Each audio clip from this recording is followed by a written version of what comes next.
तो हमारा जो अगला क्वेश्चन है वो है two masses m small m and capital M are attached to the string. दो मास है, एक है स्मॉल m है और एक है कैपिटल M, ठीक है।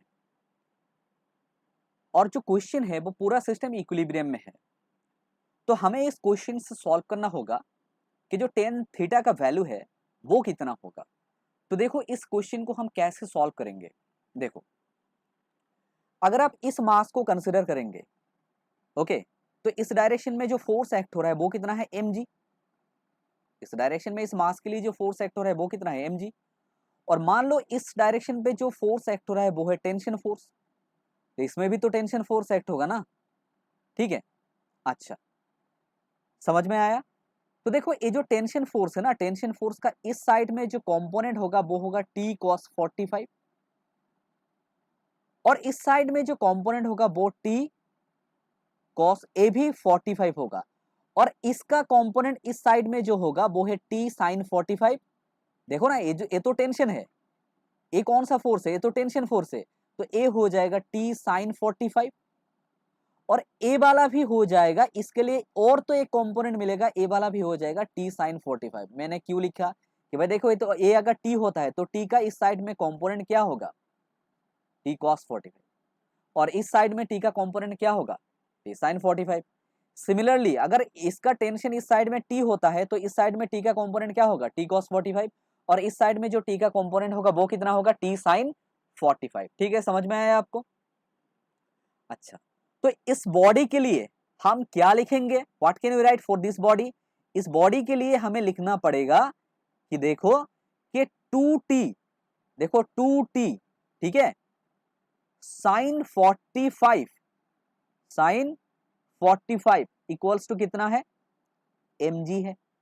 समझ में आया, 2t साइन 45 इक्वल्स टू कितना हुआ mg हुआ, ओके।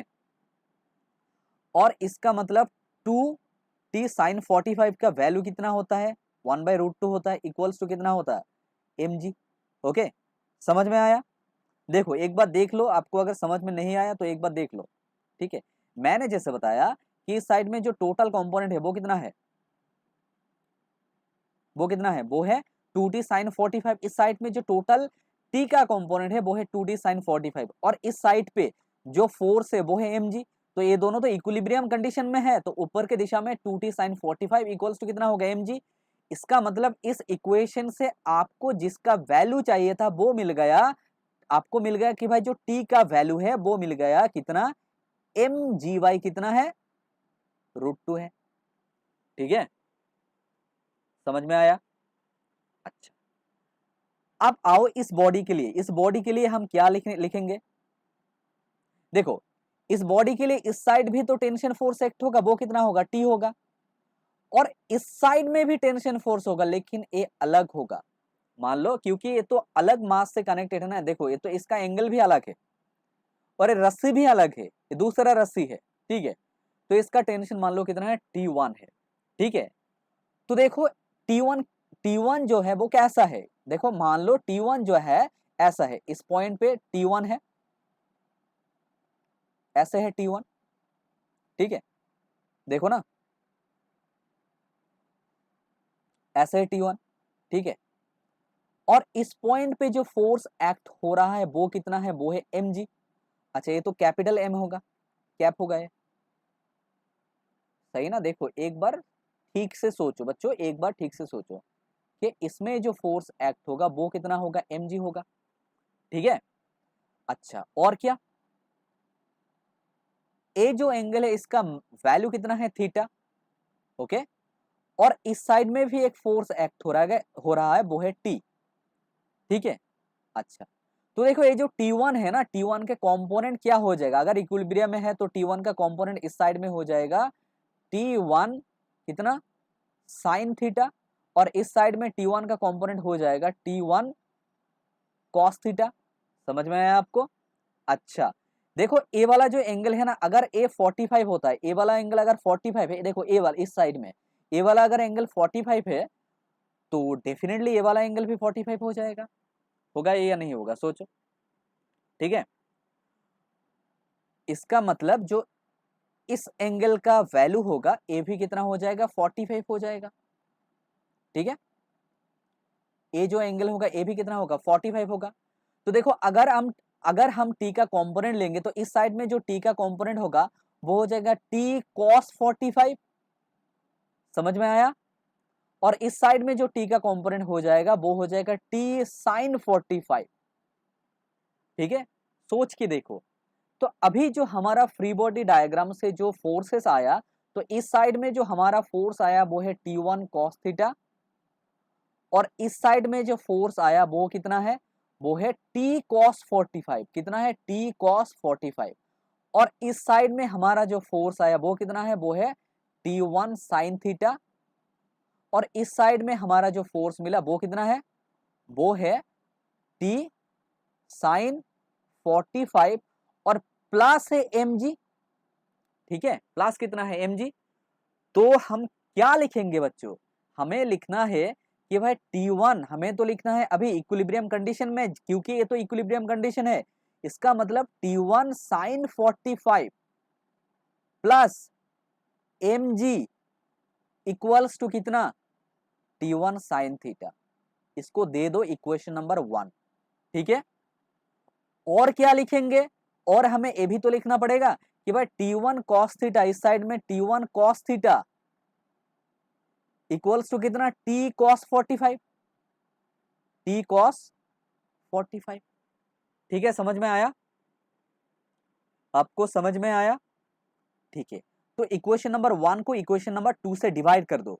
तो अगर इक्वेशन नंबर 1 को इक्वेशन नंबर 2 से आप डिवाइड कर देंगे तो आपको जो इक्वेशन मिलेगा ऐसा मिलेगा, आपको जो tan थीटा हो जाएगा, tan थीटा इक्वल्स टू हो जाएगा, देखो देखो क्या हो जाएगा, T1 sin 45। ठीक है, ओके, नहीं ये T1 तो नहीं होगा, तो T होगा, सॉरी ये तो T होगा। इस वाले इक्वेशन को तो हम लिख रहे हैं ना। अच्छा, तो A क्या हो जाएगा, देखो A हो जाएगा, देखो क्या हो जाएगा, साइन 45, T साइन 45। तो इसको डिवाइड करने से हमें जो वैल्यू मिल जाएगा, देखो इसको डिवाइड कर रहे हैं हम, तो डायरेक्टली हम लिख सकते हैं कि भाई tan 45 प्लस कितना mg बाई T cos 45। और tan थीटा हमें मिल गया, क्या मिल गया, tan 45 का वैल्यू कितना है, आपको पता है tan 45 का वैल्यू कितना है, tan 45 का वैल्यू 1 होता है प्लस mg। ठीक है, ओके, और जो t का वैल्यू है आपको पता है, जो t का वैल्यू आपको ऑलरेडी मिल चुका है वो है mg by root two. mg by कितना, रूट टू। और उसके साथ cos 45 का वैल्यू भी मिल गया, cos 45 का वैल्यू कितना है 1 बाई रूट टू। तो आपको जो आंसर मिला वो मिला tan theta equals to 1 plus, देखो m बाई m। ओके, उसके साथ एक 2 रहेगा, और 2 तो ऊपर आ जाएगा, ऊपर आ जाएगा। तो tan थीटा आपको मिल गया, जो tan थीटा आपको मिला वो मिला 1 plus 2m by small m। ठीक है, समझ में आया कौन सा ऑप्शन सही है, आपको कौन सा ऑप्शन सही है, आपको जो सही ऑप्शन मिला वो है ऑप्शन बी। ओके बच्चों, देख लो एक बार देख लो मैंने कैसे सॉल्व किया। मैंने जो सॉल्व किया मैंने बताया कि भाई देखो इस पॉइंट पे जो फोर्स एक्ट हो रहा है, इसमें तो मास कितना है, इसमें मास है m।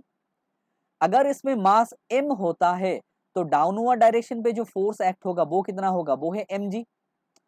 ठीक है, डाउनवर्ड डायरेक्शन पे जो फोर्स एक्ट होगा वो कितना होगा, वो है mg। और अपवर्ड डायरेक्शन, इसमें जो टेंशन एक्ट हो रहा है वो है t। तो इसका मतलब आपको इस डायरेक्शन में जो टेंशन का कंपोनेंट मिला वो मिला t cos 45, और इस साइड में जो आपको टेंशन का कंपोनेंट मिला वो कितना मिला, t sin 45। ठीक है, समझ में आया? और इसमें भी तो एक टेंशन एक्ट हो रहा है, इसलिए इसमें जो टेंशन फोर्स मिला, कंपोनेंट मिला वो t sin 45, और इसमें जो आपको टेंशन का कंपोनेंट मिला वो कितना मिला, t cos 45। ठीक है, समझ में आया? ओके, ठीक है, तो इसलिए हमने लिख दिया कि भाई ऊपर में जो फोर्स एक्ट हो रहा है वो है 2t sin 45 इक्वल्स टू हो जाएगा mg। तो आपको t का वैल्यू मिल गया, वो कितना है mg/√2। ठीक है, अभी आप इस पॉइंट पे आओ। इस पॉइंट पे आप जब दिख रहे हो ना, when you are looking at this point, तो कितना फोर्स एक्ट हो रहा है इस साइड पे? जो फोर्स एक्ट हो रहा है डेफिनेटली वो तो t है, और इस साइड पे जो फोर्स एक्ट हो रहा है वो भी एक टेंशन होगा, लेकिन वो दूसरा टेंशन होगा। वो टेंशन क्या होगा? वो है T1। तो अगर ये T1 है तो डाउनवर्ड डायरेक्शन में कौन सा फोर्स एक्ट हो रहा है? वो है M, कैपिटल M। तो फोर्स होगा mg। और इस साइड में, क्योंकि इस साइड में जो फोर्स एक्ट हो रहा था वो है T1, तो इसका मतलब अगर ये थीटा है तो इसका जो कंपोनेंट हो जाएगा वो है T1 cos थीटा, और इसका जो कंपोनेंट हो जाएगा वो है T1 sin थीटा। ठीक है, और देखो इसमें तो जो फोर्स एक्ट हो रहा था इस साइड पे तो टेंशन फोर्स एक्ट हो रहा था, तो इसमें इसका जो अगर कंपोनेंट होगा, इसमें जो फोर्स एक्ट हो रहा था वो कौन सा फोर्स? Tension force. तो इसका जो कंपोनेंट होगा वो कितना होगा? इस साइड पे होगा t sin 45 और इस साइड में होगा t cos 45। तो इसका मतलब आप अगर इस साइड में लिखेंगे तो आपको क्या लिखना पड़ेगा? t sin 45 डाउनवर्ड डायरेक्शन में t sin 45, और क्या है उसके साथ है एक mg, तो t sin 45 प्लस mg, और ऊपर की तरफ जो फोर्स एक्ट हो रहा है वो है T1 sin थीटा। ठीक है, ओके। तो इसको इक्वेशन नंबर 1 लिख दिया मैंने, इसको इक्वेशन नंबर 2 लिख दिया। तो इक्वेशन नंबर 1 को इक्वेशन नंबर 2 से डिवाइड कर दिया। डिवाइड करने के बाद जो आपको सॉल्यूशन मिला, जो आपको आंसर मिला, वो है tan theta equals to 1 plus 2m/m। ठीक है बच्चों।